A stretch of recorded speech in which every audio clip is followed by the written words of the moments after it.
You know what I'm sick of? Writing scripts. I help write scripts for this show. I'm writing 25-page scripts for sports broadcasting. Like, when does it end? But you know what I'm not sick of? Reading scripts to tell you about LaSalle sports. But yeah, if anyone wants to help write, you know where to find us. Hello, I'm Siobhan Nolan. And I'm Libby Gilliland. The good news is we made it through the hard part of planning the entire show, so now we get to smile and share it with you. You're watching LaSalle TV's home for Explorer Athletics, SportsLine.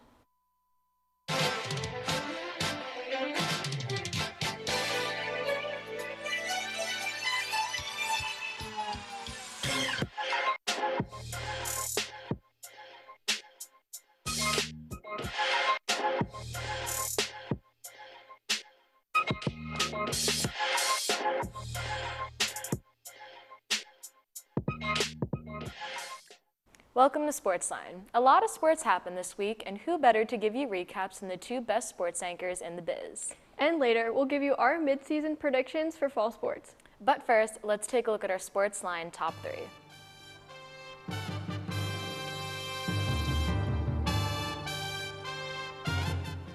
Number 1, the Palestra will host the Big Five doubleheader on November 30th, where one of the games will feature the LaSalle men's basketball team. The Explorers will be taking on Temple, which will mark the first time head coach Fran Dunphy goes against the Temple team he used to coach. In addition to the LaSalle-Temple matchup, Penn and St. Joe's will play that same day. Number 2, cross country's Finn Burney has been named the NovaCare Student Athlete of the Week after an impressive showing at the Paul Short Run. The junior was the first explorer across the finish line at the event with a time of 23 minutes and 49.8 seconds. Number 3, LaSalle Athletics announced the plan for an enhanced fan experience at McCarthy Stadium, which will be available at all remaining men's and women's soccer games. This experience includes food and beverages being available to fans through concessions partner Aramark. So really exciting to hear that LaSalle is going to get the chance to play at the Palestra during their season. I read that this is only the 5th time they've had a Big Five doubleheader, and I think only the second or third time it's happened this century, which is really cool. And obviously playing Temple, North Philly rival, it's going to be a really good game to watch. Yeah, it'll be really exciting, and I feel like it's never too early to start talking about basketball. I know I'm so excited. Fran Dunphy coming in for his first year, really excited to see how he's going to do. And he's used to coaching on those big stages, and so I think he can really guide this team through, and I'm hopeful that they'll have a really good year. And it's really interesting the fact that he's going to be coaching against Temple, which is the team that he came to LaSalle from. So it's going to be cool to see him take on that Temple team for the first time since he left. Cross country, making Student Athlete of the Week, but this time it's not a Mancini sister. It's Finn Burney, who had a really good showing at the Paul Short Run. It's good to see some men's cross country in there because I feel like they have a lot of depth. They have a lot of really good runners that we don't really maybe talk about as much, but the fact that they have so many guys that we could talk about that consistently show up is a really good thing. Yeah, and as a junior, him leading the team for this week, it's really exciting to see upperclassmen really step up, and they had a lot of runners were running their first 8K this week, so that was interesting, and they really did perform well. So super proud of them, and hopefully they can keep it up heading into the end of the season. Yeah, because they only have one more meet before it's A10 championship time. And another cool thing that's happening is the plan for an enhanced fan experience at McCarthy Stadium. You can get food, get beverages. You know, it's just going to be really cool to have more of that like stadium atmosphere and more of that kind of stadium game day feel when you have those things available to you. So I'm really excited to hopefully get out to a soccer game. Maybe get a hot dog or something, I don't know. But I just think that's a really cool thing that they're going to be implementing for the rest of the season. Yeah, LaSalle has done a lot this year to make soccer a bigger sport. You know, we've focused a lot on basketball, but our soccer teams are pretty good. Like, there's a lot of excitement around it, and it's something that students want to go watch. So they've really made the effort, and it's great that they're continuing to make the effort to get fans in the stadium because it really does help. Yeah, and that's another thing, that fan section that they have going, the Explorer Entourage. I think that it's a really cool idea. I'm surprised that they have enough people interested to make an entire fan section like that, and I think it's really cool to have that, you know, behind the goals. I know some of them travel for games as well, so it's just going to be a really cool experience for our soccer teams. And that's it for the top 3. Now let's see how our teams did in this week's recaps. Men's soccer had a pair of games this week, starting with the home match against St. Bonaventure. The Bonnies would score the first goal in the 18th minute, but Omari Cotterell responded with a goal of his own just a minute later after scoring on a foul kick. The Explorers had 9 more shots in the first half, but the teams went into halftime tied at 1. LaSalle would gain the lead in the 56th minute, courtesy of a strike by Nigel Buckley. They would hold on to this lead to finish the game with a 2-1 win. It was then down to Virginia to take on George Mason, where Buckley quickly found himself in the box but was unable to find the back of the net. The Patriots also applied offensive pressure, but goalkeeper Philip Sabati was able to block their shot. Buckley was again at the head of the attack in the second half, but his shot traveled wide of the net. In the last minutes of the game, Justin Bruno registered a shot on goal, but the Patriots goalie was able to stop the shot, which resulted in the final score being a 0-0 draw.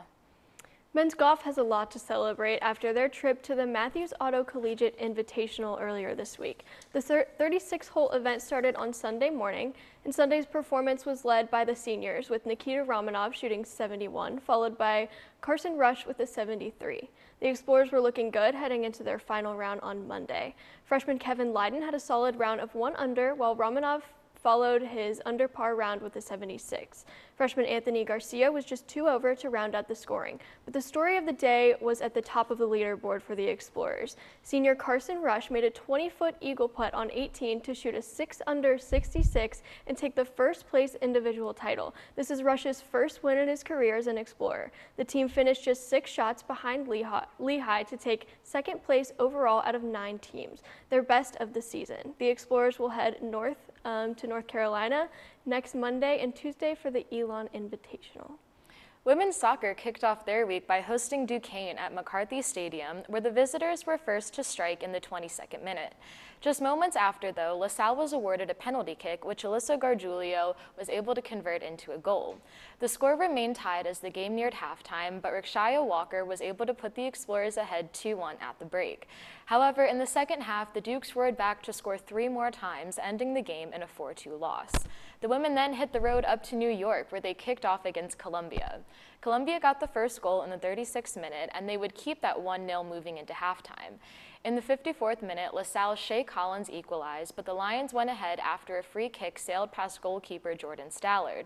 Columbia gave up a penalty kick just 36 seconds later, and who better than Alyssa Gargiulio to take it to even the score to 2-2. In the last few minutes of the game, Kelly McGroarty almost put the Explorers ahead, but her shot bounced off the crossbar, and the game finished in a 2-2 draw. The men's cross-country team traveled to the Paul Short Run last weekend.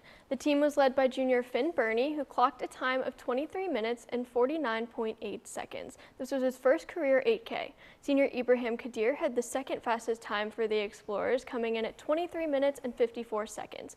Behind them were Tiango Mbambo and James Pitak, who topped their 8K career best by 10 seconds and 35 seconds respectively. The competition was a career best for 3 Explorers and the first time running an 8K for 5 of the men. Field hockey had an ideal senior day against Georgetown this weekend, although it didn't get off to an ideal start. The Hoyas scored just 4 minutes into the game, but some back-and-forth play between Tatum Johnson and Sophia Pla put the Explorers level at 1-1. They were able to pull ahead in the 16th minute when Johnson served up a pass for Sol Espana to whip into the goal. The goals kept coming for LaSalle, with the third one coming on a Sophia Pla assist to Peyton Tolikson. Georgetown pulled a goal back for themselves, but Pla put the nail in the coffin for the visitors, where her 58th minute strike sealed LaSalle's 4-2 triumph. So we have a lot of games to talk about again. Men's soccer, having a good pair of games, a win and a tie. On the road especially, just not losing on the road is definitely a feat in itself, and it's really good to see Nigel Buckley and Omari Cotterell becoming, just those really steadfast guys in offense. So it's starting to look like the men's soccer team is turning around, which is really promising. Hey, what did I say last week, Siobhan? I know. You were right, Libby. You were right. I was excited. I was like, this is the turnaround. And I think it is. And we're nearing the end of the season. So hopefully, they can slip into the postseason. But just keeping up this good momentum with everything that's going on with soccer right now, adding the fans and the excitement. And I think it's really impacting them. And I'm hoping they can keep up the good pace. I hope so too, because right now they're sitting fourth in the Atlantic 10, which the Atlantic 10 is a little wonky this year. A lot of teams aren't performing like they were expected to, but in that fourth position is a really good place to be. They have a pretty difficult schedule slated for them up next, but I don't think it should be much of a problem. If they can keep up this form, then we might be able to see them in conference play, so that'll be really exciting. Women's soccer, you know, not as exciting of a pair of games, but again, you know, tie against Colombia, that's a really good thing as well. And, you know, a loss, women's soccer hasn't been super exciting this year, so it's just kind of meh, whatever.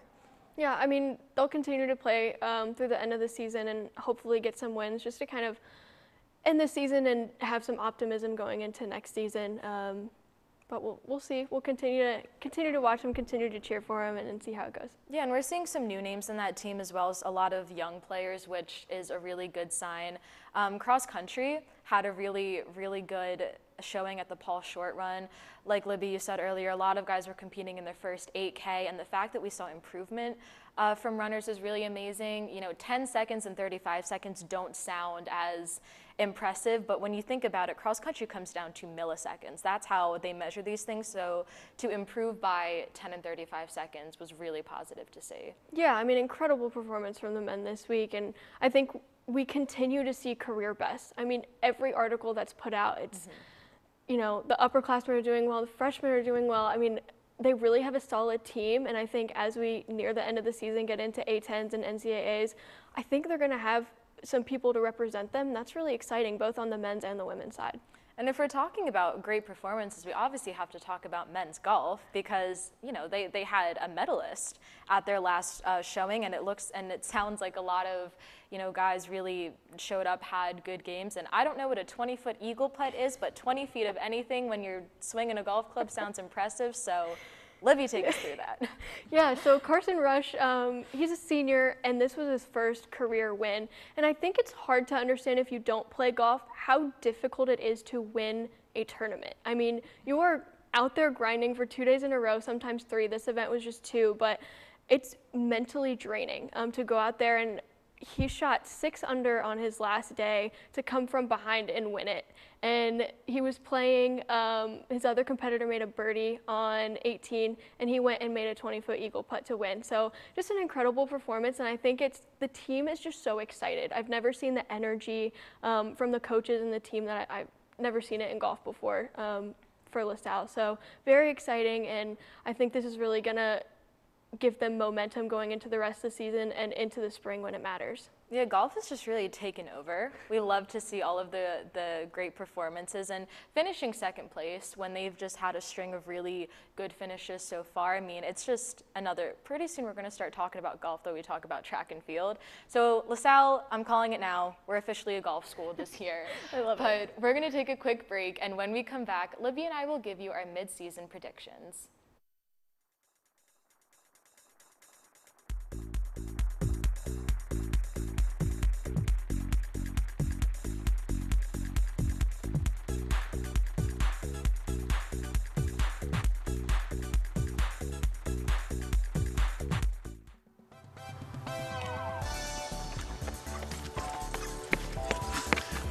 I just missed the shuttle. You never hit record! I never hit record. I just got an F on my exam. Is that you? Do you sit around bored all day? Do you want to watch television shows where you can look at the people and be like, I can be that. That's me. Well, you should check out LaSalle TV. That rhymes. We got entertainment news at Backstage Pass. We got regular news at LTV News. We got sports news at Sports Talk and SportsLine. And for those of you who really want some fun stuff, Q&A. Because down at LaSalle TV, we got a full buffet. Thanks, LaSalle TV. Thanks, LaSalle TV. Thanks, LaSalle TV. I still miss my shuttle.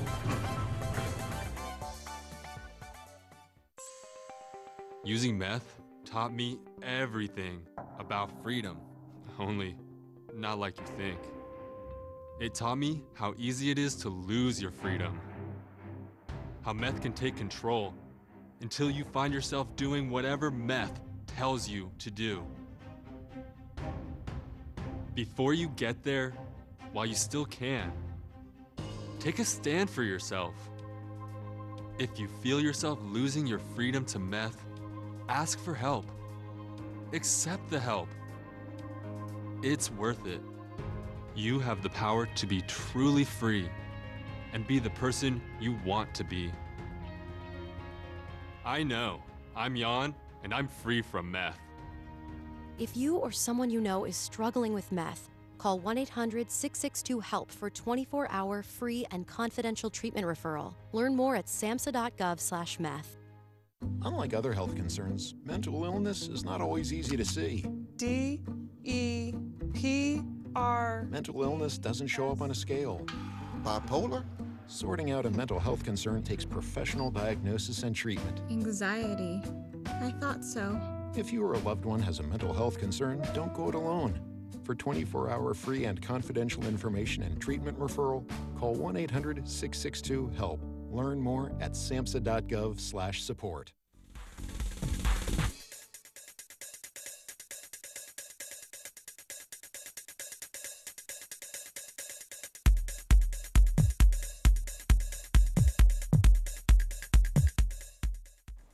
Welcome back. It's the beginning of October and we are inching towards postseason play for fall sports. So we are going to give you some of our predictions for what our different fall teams are going to do in the postseason, if they're going to make it at all. So surprise, surprise, we're going to start off with soccer.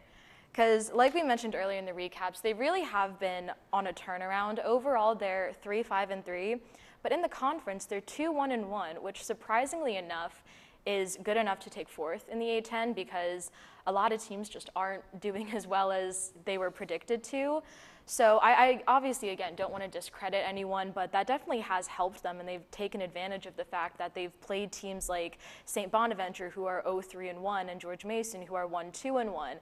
They've taken advantage of playing those teams and have gotten results that you would expect them to get against teams that are struggling like that. The key players are going to be Nigel Buckley and Amari Cotterell. They're both joint top goal scorers with 3 goals, so I think as long as they keep getting the ball to those guys and keep doing whatever it is they've been doing lately, I think they have a good chance of making it to playoffs. I don't think it's completely guaranteed yet, but if these kinds of results hold up, I could see them doing it. They do have a tough schedule in front of them, most significantly playing Duquesne, who are, I believe, second in the A10, but I could definitely see it happening more so than I could in the beginning of the season. So for men's soccer, I'm saying it's not definitive, but there is a good chance. I mean, we've been saying it all season that they've had a little bit of a disappointment of a season, not winning as many games as we had figured, but they've won a couple games in the past couple weeks, and if everybody's struggling a little bit this year, maybe they take these couple wins and they say, hey, let's go get a spot. Yeah. I think it's definitely possible, and with the momentum that they have right now, maybe they go somewhere in the postseason. Yeah, women's soccer, on the other hand, I don't see making it to conferences. They're 6-6-1 overall, which isn't terrible, but they're 1-4 in the conference, where they sit 12th in the A10, and they have a tough schedule ahead. They have Fordham, they have Duquesne, they have St. Joe's, all teams that are above them, and they've had some good talent in Walker and McGroarty, but with the conference record that they have and the fact that they haven't really been on a win streak lately, unfortunately, I don't see them making playoffs this year, which is really disappointing because women's soccer is usually a more reliable and explosive team, but they've just kind of been struggling this year, and I don't know if it's because of the opposition schedule they've been having, or maybe they need a coaching change because Paul Royal has been there for like 20 years, so who knows what it could be, but I don't see them making playoffs. It's definitely disappointing. I mean, they've historically been really good, and I think they do have a lot of talent on this team, so it's tough that they're just not getting the wins, draws on games. It's not really what they were looking for, but I'm hoping, maybe in the next couple of games they can get some wins and get some momentum, like I've been saying, going into next year. But unfortunately, I think the season's probably over for them in this postseason. So Libby, what are your predictions for the rest of the season? I think the men will go into the postseason, and I think maybe they win a game or two. I think for that to happen, they're going to have to keep their team morale up and the motivation that they've been having. It's going to come down to camaraderie. So if they can keep that going, it's possible. And for the women, I think they just have to look towards next season. And I know golf is still in the fall season, so we still have some ways to go before they have their championships. But what do you think is going to be the key points to that spring season, where obviously every meet matters, but in the spring where they really start to play for something? Yeah, so what I've noticed on the men's side is that the freshmen have stepped up more than anybody ever imagined. I mean, they're starting 3 freshmen, which is unheard of. I mean, the 2 seniors this last tournament really stepped up, but they have 5 players that don't travel every week, and they are waiting for a chance. So I think it's going to come down to everybody being ready to play when it's their time. That 5th spot, when their score drops, somebody else is going to have to step in and shoot par or under par every round. I mean, that's just how it's looking right now, which is a fantastic place to be in. It's really exciting. We've never had this kind of talent before on golf. On the women's side, it's going to come down to the juniors really stepping up and just consistency for them. I know we didn't have a great week last week, but there's improvement being made. So we're going to take another break. When we come back, we will have the rundown of this week's upcoming games.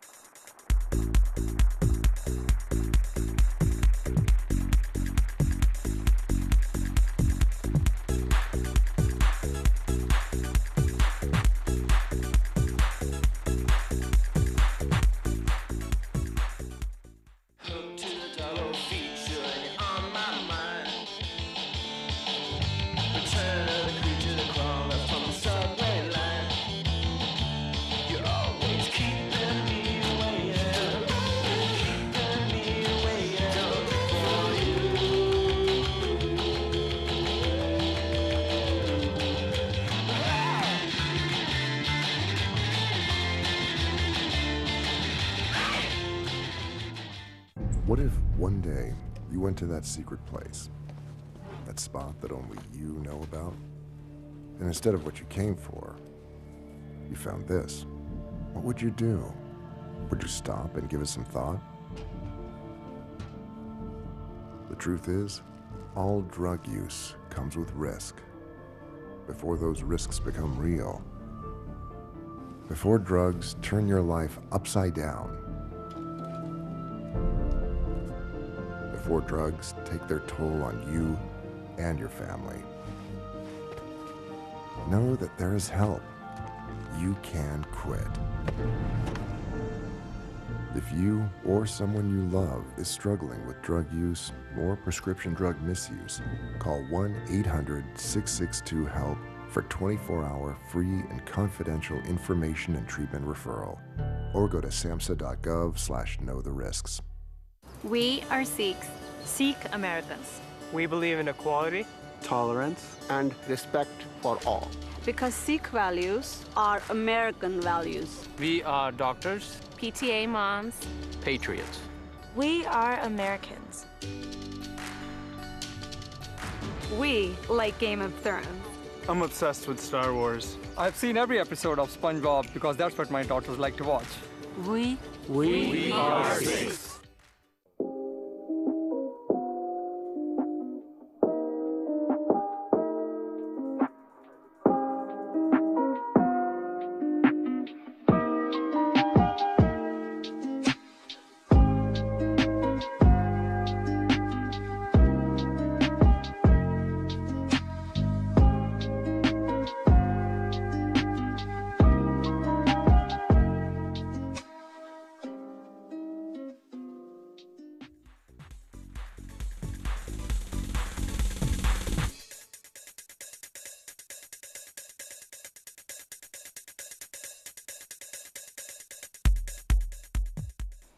Welcome back. This week, men's soccer will be at McCarthy Stadium to take on Rhode Island on Saturday, October 8th, and Lafayette on Tuesday, October 11th. Women's soccer will travel to New York to take on Fordham on Sunday, October 9th, and then to Virginia to face Richmond on Thursday, the 13th. Then field hockey will have an extended stay in Virginia as they take on Richmond on Friday, October 7th, and Longwood on Sunday, the 9th. To top it off, the men's golf team will head south to North Carolina to compete in the Elon Invitational on October 10th and 11th. I think these next 2 games are very crucial for men's soccer, both home games, and Rhode Island and Lafayette are pretty formidable opponents, so I think home field advantage will be a big factor, but these are also teams that could give them a lot of problems. You know, they're not above LaSalle in the A10 table, but I just think every game from here on out is going to count, and I know it's not realistic to say that everyone is a must-win, but you really don't have a lot of room to lose or really slip up. So I think these next 2 games are really going to decide whether or not we see them in the postseason. I'm really interested to see what's happening with men's golf at the Elon Invitational. Libby, do you have like a rundown of what that is? It's a pretty big event going to North Carolina. They go every year. And just historically, we've been kind of at the bottom of the pack. So I think this year, with the performance that they're having, I don't know if they'll take the same 5. I know they'll have qualifiers for it and kind of see who's going to get in. I'm hoping Carson Rush makes an appearance again and has another good tournament. But really exciting for them, and hoping that they'll play well. Yeah, and women's soccer does have a tough pair of games being on the road for both, and they're doing a lot of traveling going from New York to Virginia. And again, Fordham and Richmond are also opponents that could give them a lot of problems, so all that traveling and away play is probably going to take a toll on them, but definitely hoping that they can pull a result together. Field hockey just had their senior day, so they will be away in Virginia as well. And Longwood, is that also in Virginia? Yes. I don't know. Okay. 2 games in Virginia. There you go. So even though field hockey probably won't be making a playoff challenge, right now they're 4-8, 0-3 in conference, but still looking forward to those games. And that just about wraps it up for us this week. If you can't make it out to see the Explorer Report, be sure to tune in next week for our coverage. Keep up with this weekend's other sporting events by visiting goexplorers.com. You can also check out the digital edition of The Collegian, which now features SportsLine content. Also check us out on Facebook at facebook.com/LaSalleTV and on Instagram at SportsLineLTV. We welcome you to send your thoughts and suggestions there. This week's poll is, should I give up or should I just keep chasing pavements? Very good, Siobhan. Even if it leads nowhere. Okay, I'll stop singing. For our entire SportsLine team, I'm Siobhan Nolan. And I'm Libby Gilliland. Thanks for tuning in, and we'll see you at the game.